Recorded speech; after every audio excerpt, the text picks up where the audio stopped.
ఉన్న బంగారాన్ని విడిపించి ఆ రోజు ఆన్లైన్ రేటుకే మేము కొంటాం. Sharma gold company.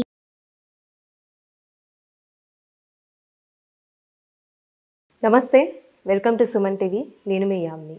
ప్రస్తుతం మనతో ఉన్నారు ప్రముఖ ఆధ్యాత్మికవేత్త, ప్రముఖ జ్యోతిష వాస్తు పండితులు మనతో సూర్యనారాయణ శర్మ గారు ఉన్నారు. గురుగారితో మనం మాట్లాడదాం. నమస్కారం గురుగారు. నమస్కారం అమ్మ. శుభం వ్యాధు. గురుగారు, ఇప్పుడు వృషభ రాశి వారికి మార్చి నెలలో ఏ విధంగా ఉంటుందండి? వృషభ రాశి వారికి మనం తీసుకున్నప్పుడు మార్చి 1వ తారీఖు నుండి 15వ తారీఖు వరకు మనం చెప్పుకుంటే మనకు పంచమంలో కేతు యొక్క ప్రభావం కనిపిస్తుంది. అలాగే మనం తీసుకుంటే భాగ్యస్థానంలో కుజుడు ప్లస్ శుక్రుడు యొక్క ప్రభావము, రాజ్యంలో చూస్తే మనకు రవి శని బుధుడు యొక్క ప్రభావం కనిపిస్తుంది. అలాగే లాభంలో రాహు, వ్యయంలో గురుడు కనిపిస్తాం. ఆర్థిక విషయానికి వచ్చినప్పుడు ఇన్కమ్ ఎంత వస్తుంది అనే విషయానికి వచ్చినప్పుడు ఏంటంటే రాజ్యస్థానంలో ఉన్న రవి శని బుధుడు అంటే ఏదైనా కొత్త కోణంతో వ్యాపారం అనే ఆలోచనతో కానీ ఇనిషియేట్ చేయగలిగితే, అలాగే కొత్తగా ఏమైనా ఇనిషియేట్ చేసి ఉద్యోగంలో కూడా సైడ్ ఇన్కమ్ కోసం ప్రయత్నం చేయగలిగితే మాత్రం సక్సెస్ అది ఉండే అవకాశం వాళ్ళకి బాగానే కనబడుతుంది.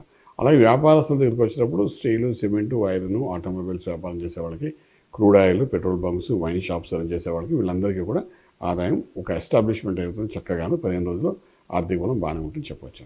ఇప్పుడు వ్యాపారస్తులు అంటే కొత్తగా పెట్టాలనుకుంటే వాళ్ళకి ఏ విధంగా ఉంటుందండి? కొత్తగా పెట్టేవాళ్ళు అనుకునే వాళ్ళు కూడా మంచి సమయం అనేది. కానీ అగ్రిమెంట్ చేసుకునేటప్పుడు, పార్ట్నర్షిప్ అగ్రిమెంట్ చేసేటప్పుడు జాతకాలు చూసుకుని జాతకరీత్యా ఈ అగ్రిమెంట్ చేసుకున్న వ్యక్తికి నాకు అనుకూలంగా ఉందా లేదా, లగ్నాలు రెండు కలుస్తున్నాయి లేదా, పంచమభావాలు బాగున్నాయి లేదా, ఇద్దరివి పంచమం ఉంటే అష్టైశ్వర్యాలు భోగభాగ్యాలు చెప్పే ప్రదేశం అన్నమాట. అక్కడ ఎటువంటి పాపగ్రహాలు ఇద్దరికి లేవా. ఇలా వ్యాపారస్తులు కూడా పెళ్లికి ఏ విధంగా చూసుకుంటారు భార్యాభర్తలది, వ్యాపారం అన్నా కూడా వాళ్ళు లైఫ్ లాంగ్ కలిసి ఉండాలి కాబట్టి వ్యాపారంలోని అటువంటి వాటికి కూడా మనం ఇలా జాతకాలు చూసి చూడాలమ్మా. అలా చూసుకుని వ్యాపారస్తులు పార్ట్నర్షిప్ వ్యాపారం చేసుకునేవాళ్ళు కానీ ముందుకెళ్ళాలనుకుంటే 15 రోజులు ఇనిషియేట్ చేసుకోవచ్చు, ప్రాబ్లం లేదు. అంటే వీళ్ళకి ఏమైనా ఆరోగ్య సమస్యలు ఉన్నాయండి? ఆరోగ్య సమస్యలు అనేసరికి మనకి ఇక్కడ భాగ్యస్థానంలో ఉన్న శుక్రుడు ప్లస్ మనకు కుజుడు యొక్క ప్రభావం కనిపిస్తుంది తప్ప అంతకంటే కింద హస్తంలో కానీ 6వ స్థానంలో కానీ ఎటువంటి పాపగ్రహాలు లేవు కాబట్టి 15 రోజులు ఎటువంటి అనారోగ్య పరిస్థితికి లోనవుతారని చెప్పడానికి అవకాశం. 15 రోజులకి. ఇప్పుడు విదేశాలకి వెళ్ళాలనుకుంటున్నా కానీ ఒకవేళ వెళ్ళి ఉన్న వాళ్ళకి ఏ విధంగా ఉంటుందండి? అసలు విదేశాలకు వెళ్ళి చదువుకోవడానికి వెళ్ళడం వేరు, అక్కడ సెటిల్ అవ్వడం వేరమ్మా. అసలు విదేశానికి చదువుకోవడానికి వెళ్ళే వాళ్ళకి మాత్రం అనుకూలంగానే ఉంది. అలాగే ఇప్పుడు విదేశాలు సెటిల్ అవ్వాలనుకున్న వాళ్ళకి ఉద్యోగాలని ఈ సంవత్సరం వస్తాయి.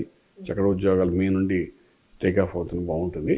అలాగే మనకి ఇంకొకటి మే నుండి గురుబలం పెరుగుతుందన్నమాట వీళ్ళకి, అక్కడ నుండి టేకాఫ్ అవుతుంది. వరి అవ్వట్లేదు, ఏంటి నాకు ఏది రావట్లేదు కదా అని చెప్పి 15 రోజుల్లో ఫ్రస్ట్రేషన్ అయ్యి ఎటువంటి రాంగ్ డిసిషన్స్ తీసుకోవాల్సిన అవసరం ఏమాత్రం లేదన్నమాట. అలాగే మనకు ఇంకోటి ఏంటంటే వీళ్ళకు శుభవార్తలు అంటే మంచి వార్తలు వినడము, వాళ్ళకి అనుకూలతగా అన్నీ జరగడం అని చేసే అవకాశం అయితే విదేశాల్లో కనబడుతుంది. ఇప్పుడు రియల్ ఎస్టేట్ రంగానికి సంబంధించి కానీ కోర్టు సమస్యలు ఉన్న వాళ్ళకంటే ఏ విధంగా ఉంటుంది ఈ 15 రోజులు? ఈ రియల్ ఎస్టేట్ అది న్యూట్రల్గా వెళ్తున్నాం, పెద్ద పాజిటివ్గా ఏం కనిపించదు. ముందు ఎలా ఉందో అలాగే కంటిన్యూ అవుతుంది. అలా కోర్టు వ్యవహారాలు కూడా ఒకటో కోర్టు సెటిల్మెంట్స్ కనబడతాయి. కొంతవరకు ఆర్థికంగా ధనాన్ని ఇచ్చేనే సరే పని చేసుకోవాలనుకుంటే అవ్వదు. కానీ ఇప్పుడు ఏంటంటే ఈ 15 రోజులు అటువంటి ప్రయత్నాలు చేసినా కూడా సక్సెస్ఫుల్ అవ్వడానికి అవకాశం ఉంటుంది. స్పెషల్లీ ఫ్యామిలీ కోర్టులో ఉన్న సమస్యలను బయటపడడానికి అవకాశం ఉంటుంది, రిలేషన్షిప్ డెవలప్ చేసుకోవడానికి అవకాశం ఉంటుంది చెప్పగలుగుతాం. ఇప్పుడు భార్యాభర్తల మధ్య రిలేషన్షిప్ అనేది అసలు ఏ విధంగా ఉంటుందండి? ఇక్కడ మనకు చూస్తే రాశిలో ఎటువంటి దోషం లేదమ్మా. ఈ 15 రోజులకి సంబంధించిన వరకు భాగ్యస్థానం కూడా చాలా బాగుంది. కుజుడు వచ్చే స్థానంలో ఉన్నాడు కాబట్టి మనం వరి అవ్వకలేదు. సో రిలేషన్స్ అయితే బాగానే ఉంటాయి. కానీ ఏంటంటే చిన్న చిటికి అంటారు కదా, చిన్న సమస్యలు ఏవో వస్తున్నాయి కదా, ఆ చిలికి పెద్దది అవ్వకుండా మనం అక్కడికక్కడ దాన్ని క్లోజ్ చేయడానికి ప్రయత్నం చేయాలి. ఎందుకంటే దీని యొక్క ప్రభావం వచ్చే 15 రోజులు చూపించవచ్చు, ఇప్పుడు కాకపోతే. అంచేత కొంచెం జాగ్రత్తగా సమన్వయపరచుకుంటే వెళ్ళకంటే బాగుంటుంది. అవసరం. ఇప్పుడు రాజకీయ నాయకులకైనా సినిమా పరిశ్రమకి సంబంధించి ఈ 15 రోజులు అసలు ఏ విధంగా ఉంటుంది? రాజకీయ రంగంలో ఉండే వాళ్ళకి మాత్రం మంచి ఎస్టాబ్లిష్మెంట్ అవుతారన్నమాట, ఇంకేం సమస్య అయితే లేదు.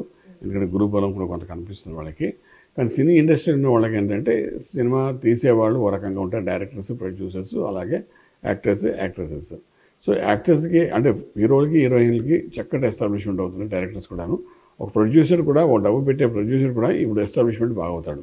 ఎందుకంటే శని యొక్క దశమ స్థానంలో ఉండడం ఒక సశమహాపురుష యోగం అంటారు, అటువంటి యోగంలో ఉన్నారు కాబట్టి ఎస్టాబ్లిష్ మాత్రం చాలా బాగా జరుగుతుందని చెప్పడానికి అవకాశం. ఇప్పుడు ఒక ల్యాండ్ కొనాలనుకుంటున్నా, ఒకవేళ ఇల్లు అనుకోండి, రిజిస్ట్రేషన్ చేయించుకోవాలంటే అసలు ఏ విధంగా ఉంటుందండి వీళ్ళకి? రిజిస్ట్రేషన్కి సమయం చాలా బాగుందమ్మా. ఇప్పుడు అన్ని ముహూర్తాలు కూడా ఉన్నాయి కాబట్టి ప్రయత్నం చేసుకోవచ్చు, అదేం ప్రాబ్లం లేదు. అలాగే మనము వివాహ సంబంధ విషయాలు కూడా మంచి సమయం ఇది. అలాగే ఉపనయన సంస్కారాలు కూడా ఈ 15 రోజులు మంచి సమయం కాబట్టి ఇటువంటి పనులు కూడా మనం చేసుకోవచ్చు.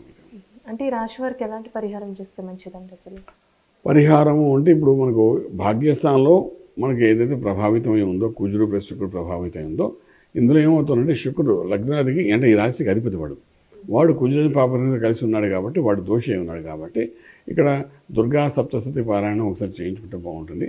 లేదంటే సుబ్రహ్మణ్యేశ్వర స్వామి యొక్క ఆవరణ అర్చన అంటారు అప్పుడు అదేనే చేసుకుంటే కొంత పాజిటివ్ అనేది చూడడానికి అవకాశం ఉంది. చాలా చక్కగా తెలియజేస్తారండి, ధన్యవాదాలు. శివం బియాదు. చూసారు కదండి, వృషభ రాశి వారికి అసలు ఏ విధంగా ఉంటుంది, వీళ్ళకి సంబంధించిన పరిహారాలు ఏం చేయాలి గురువుగారు మనకి తెలియజేశారు కదా. అలానే మీరు గురువుగారిని సంప్రదించాలనుకుంటే స్క్రీన్ మీద కనిపిస్తున్న నెంబర్కి కాల్ చేసి గురువుగారి అపాయింట్మెంట్ అనేది తీసుకోవచ్చు. ఇలాంటి మంచి వీడియోస్తో మళ్ళీ మీ ముందు ఉంటాను. ధన్యవాదాలు.